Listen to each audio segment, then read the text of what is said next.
Imagine for a moment that a fire has started in the basement of a large, beautiful house. For the first hour, the fire burns quietly. The smoke is trapped behind closed doors. The structure remains sound. The people living on the second and third floors are completely unaware of the danger below. They go about their day, laughing, eating, and sleeping while the foundation is slowly being compromised. By the time they smell smoke on the upper floors or see flames licking up the staircase, the fire is already raging.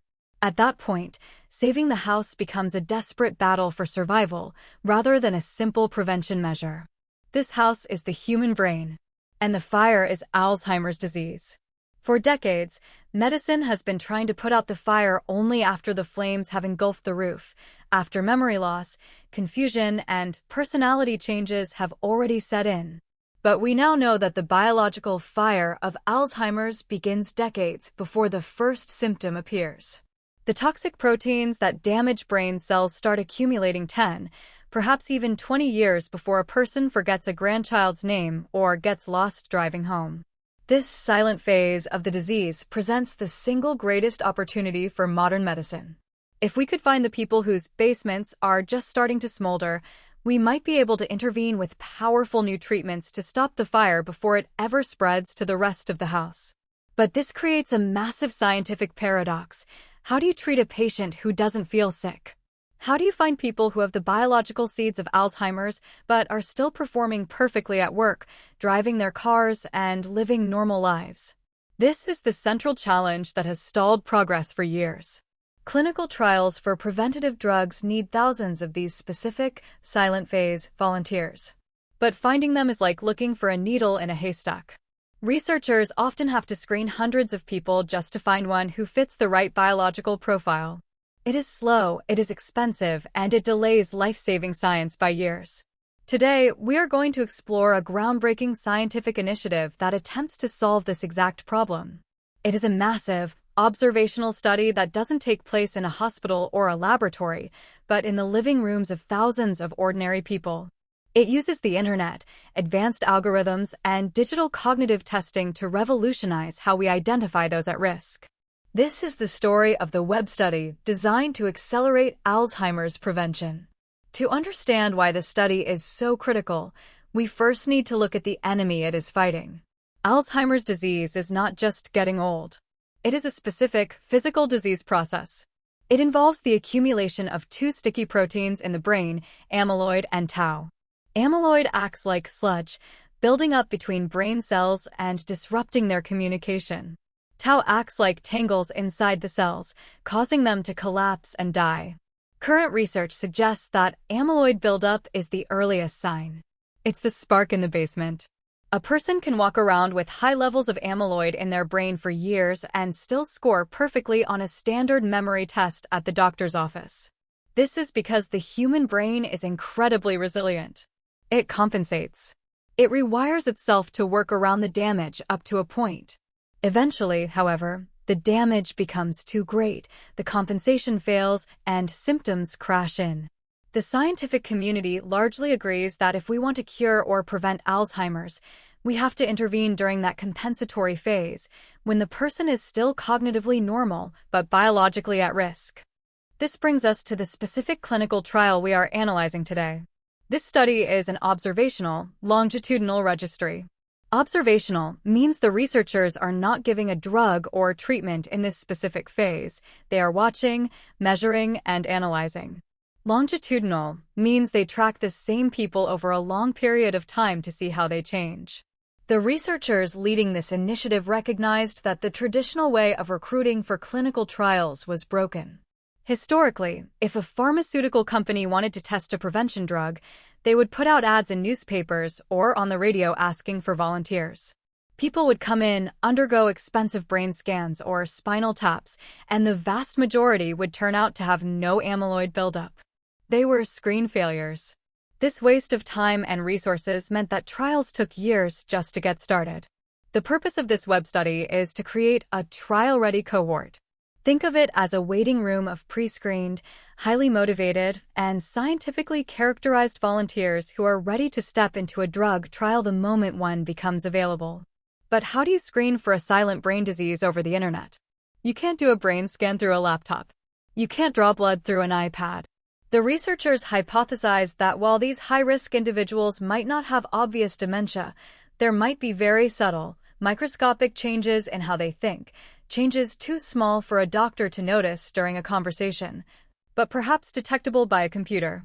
Maybe their reaction time is a fraction of a second slower when matching playing cards. Maybe their ability to remember a pattern degrades slightly faster over months. So, they built an online platform. This study is unique because it removes the barriers to entry. It requires no travel, no needles, and no doctor visits to get started. Let's walk through the journey of a participant in this study. It begins with inclusion criteria. The study is looking for men and women aged 50 to 85. Why this age range? Because age is the biggest risk factor for Alzheimer's, and age 50 is generally when the silent phase might begin to be detectable, even if symptoms are decades away. Crucially, the participant must not have a diagnosis of dementia. They must be, to the outside observer, cognitively healthy. Once a person signs up, the experience is designed to be low burden but scientifically rigorous. They create a secure profile and answer questions about their medical history, their family history, since genetics play a role, and their lifestyle. Then, they engage in the core intervention of the study, gamified cognitive testing. Instead of a stressful exam with a doctor in a white coat asking you to count backward from 100, the study uses digital card games. For example, a card might flip over on the screen, and then another. The user has to press a key if the second card matches the first. Or they might be asked to remember the location of hidden items. These tests are known as cogstate or branch assessments in the scientific literature. To the user, it feels like a simple game of solitaire or memory. But in the background, the software is capturing thousands of data points. It isn't just measuring if you got the answer right or wrong. It is measuring how you got the answer. How many milliseconds did it take your finger to move? Did you hesitate? Did your performance dip slightly when the task got harder? Did you perform worse today than you did 3 months ago?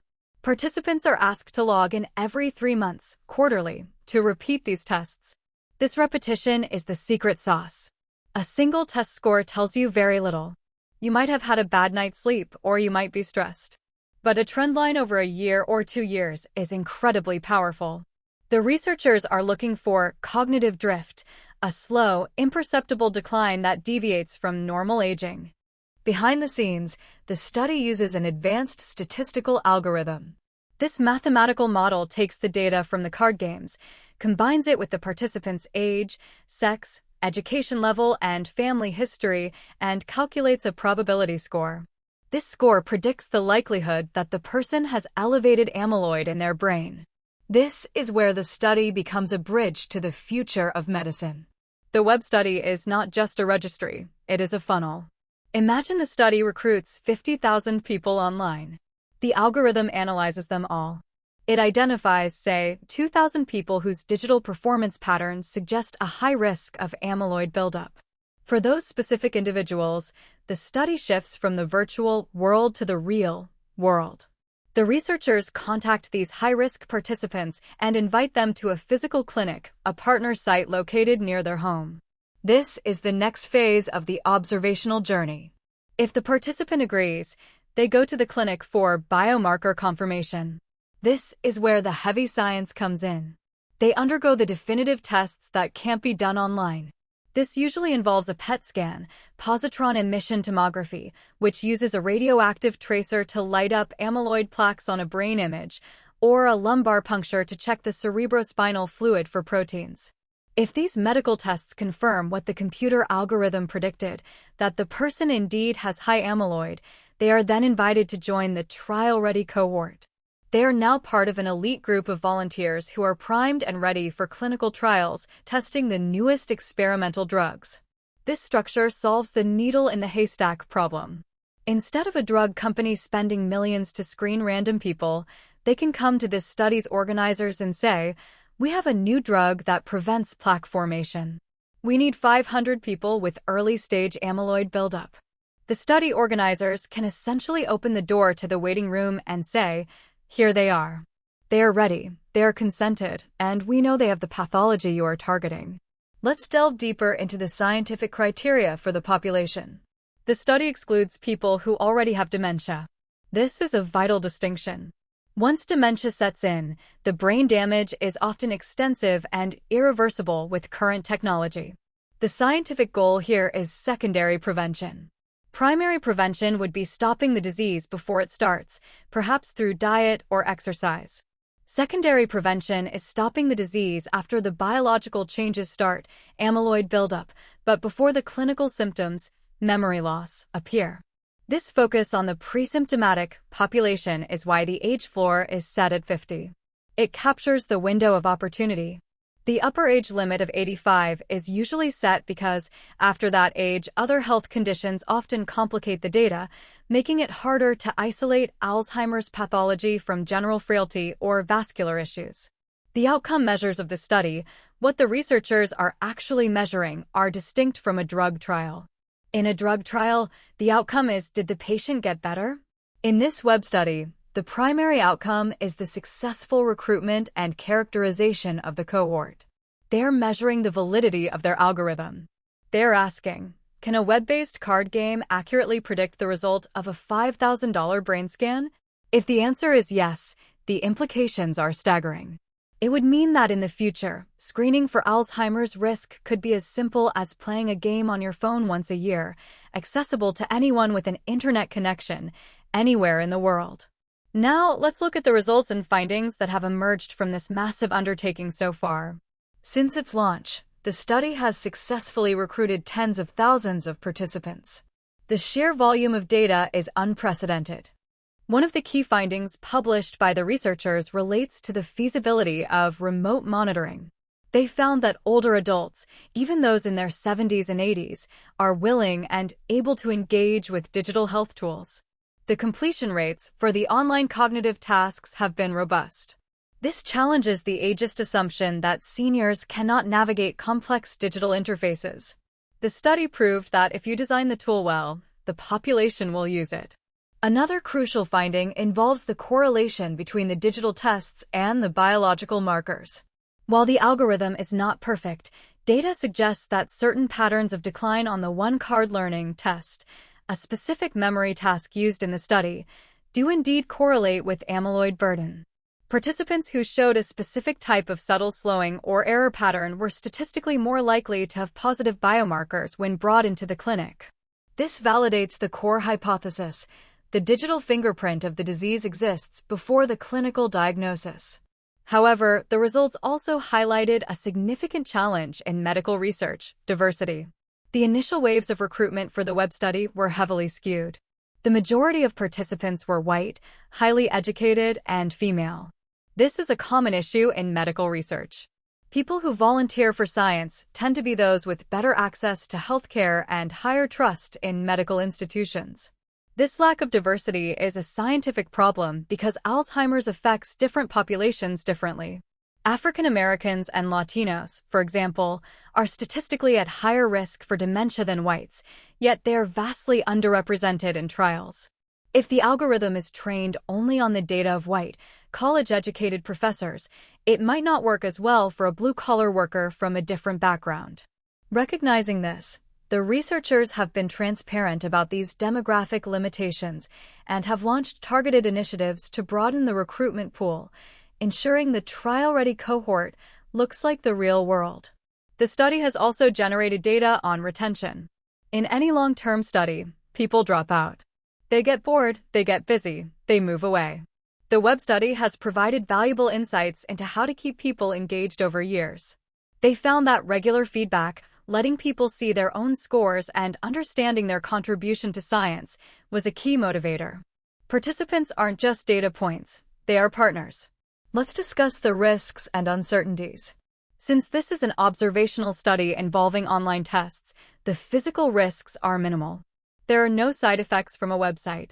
However, there are psychological and emotional components that the researchers take very seriously. The biggest risk is the anxiety of knowing. By participating, a person is essentially asking to find out if they are at risk for a frightening, incurable disease. If the algorithm flags a participant and invites them for a PET scan, that invitation itself can be terrifying. It signals, "We saw something in your test scores." The study protocols are designed to handle this with extreme care. The risk score, generated by the algorithm, is not a diagnosis. It is a probability. When participants are invited to the clinic, they are not told you have Alzheimer's. They are told they have qualified for further screening. If they undergo the biomarkers and learn they have amyloid, this disclosure is done by trained counselors and clinicians who can explain what it means and, crucially, what it doesn't mean. Having amyloid does not guarantee you will get dementia tomorrow or even in 5 years. It is a risk factor, like high cholesterol is for a heart attack. This ethical handling of information is a major part of the study's design. The researchers are studying not just the biology of the participants, but the psychological impact of risk disclosure. How do people cope with knowing they are amyloid positive? Do they change their lifestyle? Do they become depressed? The study monitors these emotional outcomes as well, providing a holistic view of the pre-symptomatic patient. How does this study fit into the larger landscape of science? We are currently in a golden age of Alzheimer's research. After decades of failure, we are finally seeing the first generation of drugs that can actually remove amyloid from the brain. But these drugs work best when given early. This web study is the infrastructure for that new era. Think of the new drugs as high-speed trains. This study is building the tracks.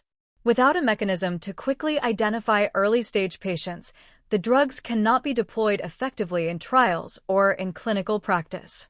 Furthermore, the data collected from the tens of thousands of healthy participants is a goldmine for understanding normal aging. By comparing the people who don't develop Alzheimer's to those who do, researchers can isolate protective factors. Why does one person with high amyloid get dementia at 70, while another with the same amount of amyloid stays sharp until 90?